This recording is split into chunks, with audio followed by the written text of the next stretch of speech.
Chapter 6 Judy Pov. I was walking up Nick's apartment complex. I was absolutely exhausted. It was my first day back after my accident. Just wanted to relax with Nick. It was night now, probably around 7:30. I didn't know for sure, and I didn't really care. All I wanted was Nick's arms around me.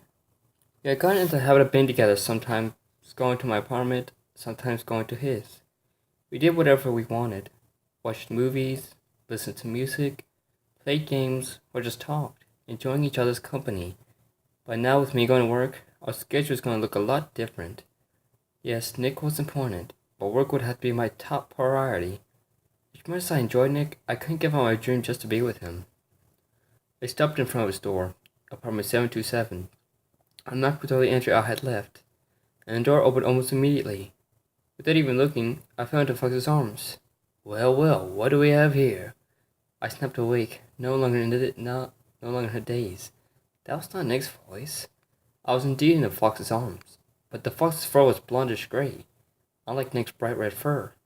I pushed myself away from the strange fox, brushing myself off. Sorry about that. Is this still Nick Wild's apartment, or do I have the wrong room? Ah, you must be Judy. Nick wouldn't shut up about you. Although he failed to mention you were a rabbit. He tried up at the end of his sentence. Nick turned his head back in the apartment. Nick! Nick, can you come to the door? Judy's here! I heard a faint coming. Seconds later, Nick was at the door, still in his uniform. Strange, usually he couldn't wait to get out of it. Thanks, Dylan. I got it from here, Nick said to the other fox. The fox, Dylan, I suppose, nodded and headed back to the apartment. Nick, mind explaining why you have another fox for you in there? Who, Dylan? Oh, he's an old friend of mine back in grade school. We used to prank the teachers and pick on the other kids. His face more than a faint smile, as if remembering the times he had spent with the fox. Anyway, he's new to Zootopia and needed a place to stay for a few nights, before he can find an apartment of his own. Oh, I said plainly. On one paw, it was sweet of Nick to help the fox, but on the other, that meant a lot less alone time between him and I. At least in the foreseeable future. Sorry I didn't tell you. He was sitting outside my apartment when I got back from work today. Speaking of work, I told Boko I'd take the night shift tonight. Oh, I said again. My heart sank. I had barely gotten to see Nick today, with all the paperwork I had to get caught up on. He detected a disappointment in my voice. Oh, I'm sorry, Judes. If I could get out of it, I could, but hey, I have an idea. Would you mind joining Dylan around Zootopia? I don't know I've given him the tour, but now with you here, you could do it. Plus, you could look for apartments, get him out of our fur sooner. He smiled. You offered hops? I thought about it. I was so exhausted from work today, but if I could get Dylan out here sooner... Alright, no problem. Great. Thanks, Judes, I owe you one. He glanced at his watch. I'd better head down to the station. You two have fun. He kissed me on the top of my head, then left, leaving just me and Dylan. I walked into his apartment. Hey, Dylan? The fox's head popped out the refrigerator. Yeah? Nick wants me to show you around Zootopia. Ready to go? Sure, one sec. Let me grab my coat. Before I knew it, I was showing Dylan that all that there was to see in Zootopia, and which apartments he could afford and couldn't. Dylan was an interesting animal. Unlike Nick, he was quiet, reserved. Felt like I was only seeing what was on the surface. However, the whole thing just felt uncomfortable. I would catch him saying glances at me throughout our tour, something that was reserved for Nick. Since the Zootopia is so large, it took about an hour and a half until we were finally right back at Nick's place. I decided to go back to his apartment with Dylan to wait for Nick. I needed to see him one more time. Once we got back in, I flopped down on his couch, so tired I ignored the mess around me. Then I jumped to Nick's armchair. Suddenly even I was forbidden to sit in unless Nick was sitting there as well. Thanks for the tour, Judy. I really appreciate it. No problem, I sighed. I closed my eyes, wishing Nick was here instead of Dylan. Few moments of uncomfortable silence passed. So you two are dating, yes? Yeah, for a couple of weeks now. How do you put up with him? I laughed, thinking about Nick's humor. Sometimes cries and rough. Some people couldn't handle it. He's a good guy once you break through to him. Really? I mean, as a kid, he was similar. But now, well, I expected he would have matured past that. I shrugged my shoulders harmlessly. Yes, Nick could definitely be immature sometimes, but he's a sweetie at heart. So why a fox? Why not? Just because we're different species doesn't mean we can't be together. But why specifically this fox? From what I noticed, people didn't seem to take him too seriously. And I mean, how could you? He's a disgrace of foxes. A walking stereotype. Enough! I yelled, scratching my eyes shut. How could Nick's friend be talking about him like this? A few more moments passed. Have you ever thought what it'd be like to be with a real fox? I opened my eyes and looked over at him. His eyes were open wide. His face was almost a sneer. Excuse me? You know, an upgrade. Someone who could really show you what a fox was really like. Nick? He's turned so soft he's practically a pillow now. He was slowly advanced towards me, his sneer broadening. It was similar to Nick's smirk, but it was more aggressive, less playful. I'm perfectly fine, thank you very much, I said sternly, slowly backing up. Suddenly he jumped on me. Hey, you get off of me! My voice stopped. His paw had clouds over my mouth. My eyes widened. Adrenaline and fear flowed through my veins. Oh, is the little bunny scared? He said in a mocking tone, putting on a fake pouty face. Sally turned back into a sneer. Let's see what this little rabbit has to offer her, he laughed. What do? I need to defend myself. With what? Thoughts flowed through me almost as fast as the fear. I felt him touch my chest, and he slipped his paw into my shirt, still quietly laughing.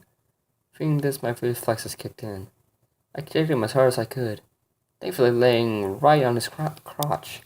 I remember I was still in uniform, and quickly reached for my gun, pulling it on him. He was on the floor, writhing in pain from my kick. I cocked my gun and pointed at his head.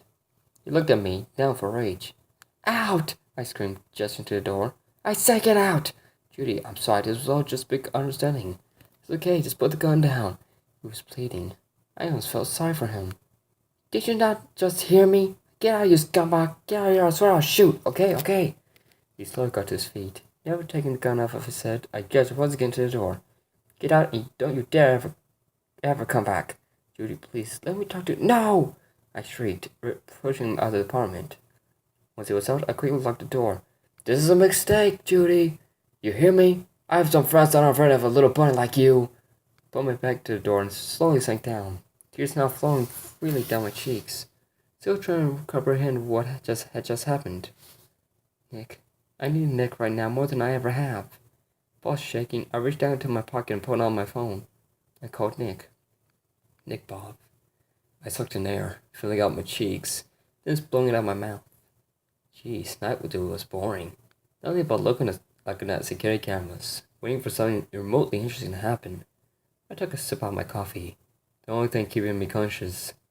Even that was starting to wear off. But I want to give to be with Judy right now. Suddenly my phone rang, jolting me awake. I took out my pocket, recognizing Judy's custom ringtone she had picked out. Try Everything by Gazelle. It just was up. Immediately I could tell something was wrong. Her voice was shaky. She was obviously crying. Hey, are you okay? What happened? Nick, Nick, please. He tried to... She then broke down crying even more, unable to finish her sentence. I sat straight up. I'll be right there, Judy. Are you still at my apartment? I started gathering my things, packing up. I heard a faint yes. Don't worry, Juice, I'm heading there right now. I hung up the phone and left the room. I stopped as I remembered what I was supposed to be doing. I headed towards Balko's office, hoping I could convince him to let me leave. My knuckles rapped on his office door. I'm in his office. Wild. What do you want? Didn't I tell you not to leave that room till your shift was over? I'm sorry, sir. Something's come up with Judy. It's an emergency. He stared at me. Wild, you're lucky I let you two continue to be partners at the end of your out-of-work relationship. And I can't have you leave your post for her. I winced. This was the expected answer. Yes, sir. I'm very sorry for that. But this is truly an emergency, sir. I can work next week of night shift if you let me go tonight, sir. Please. I was practically on my knees now, pleading. He snorted again. Just this one time, Wild. And you better be here for next week of night shifts. Thank you, sir. Thank you so much. I will be. I quickly exited the room, wanting to get to Judy as fast as possible. I sprinted up to my car and sped probably 40 miles over the speed limit home. I parked my car, ran into the building and up the stairs. I fumbled with the key to my apartment, my paws shaking, struggling to fit the key into the lock. Finally, I slipped it in, and opened the door closely behind me. Judy? Judy, are you here? What's wrong? Is Dylan still here? I could hear my sink running, then stopping after my announcement to a seemingly empty apartment. Suddenly, Judy appeared, weeping uncontrollably, and flung herself into my arms. I caught her, a bit shocked at first, then held her tightly until she was able to somewhat calm down. I petted her head, feeling her soft fur between my fingers. When she was able to talk, I sat her on the couch, obviously extremely concerned. What had happened? And where was Dylan? Hey, Cottontail, I purred softly, looking through her steel-leaking eyes. What happened? She took a deep breath, trying to collect herself. Finally, she started talking. I showed him around. We looked at the apartments. We walked back into the apartment. I was on the couch. He was in an armchair.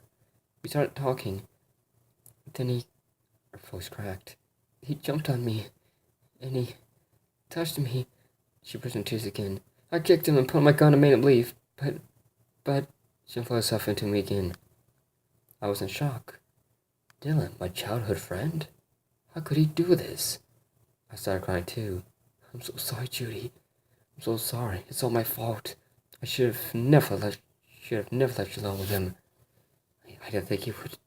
I tried off, unable to talk through the tears. I know, Nick. There's no way you could have known. We sat there like on the couch, Judy on top of me, crying to my uniform. She nestled into her head.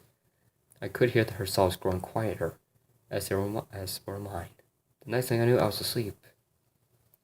I woke up, looking around, wondering why I was on my couch. Last night's events came rushing at me, like a stampede of bull. Looked up, and there was Judy, still asleep, curled up into a ball on my chest. She was surprisingly light. I wouldn't have known she was there unless I had looked. I started massaging her head and ears, something I had found she quite enjoyed. I laid my head back and looked at the ceiling, trying to enjoy this moment.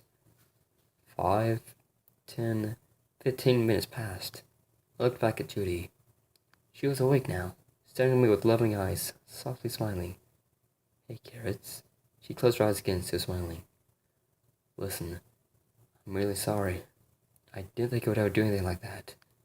She opened her eyes back up. She was no longer smiling. I continued to massage her head. Nick, it's not your fault. It's no one's fault but his. You know, we can't report him for this. We should report him for this. Nick, that's not necessary, Judy. I gave her a serious look, cutting her off.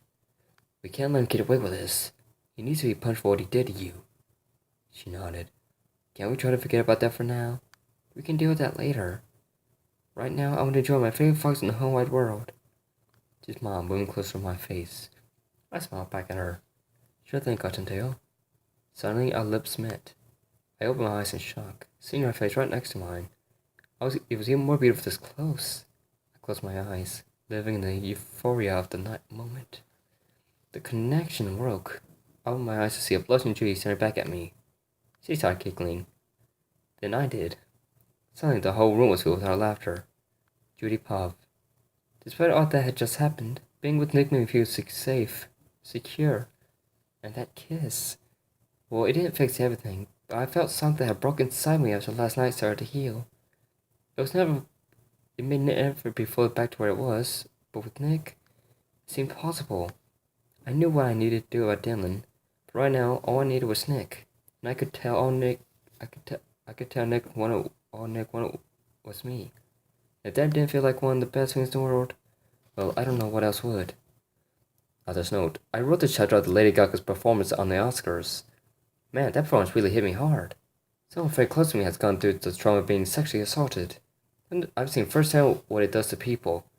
I implore you, if God forbid if you are ever a victim of sexual assault or in a sexually abusive relationship, tell someone. A trusted friend, family member, or teacher. Just tell someone. I can only imagine how scary it is to be in that situation, but think quite about it and going to help.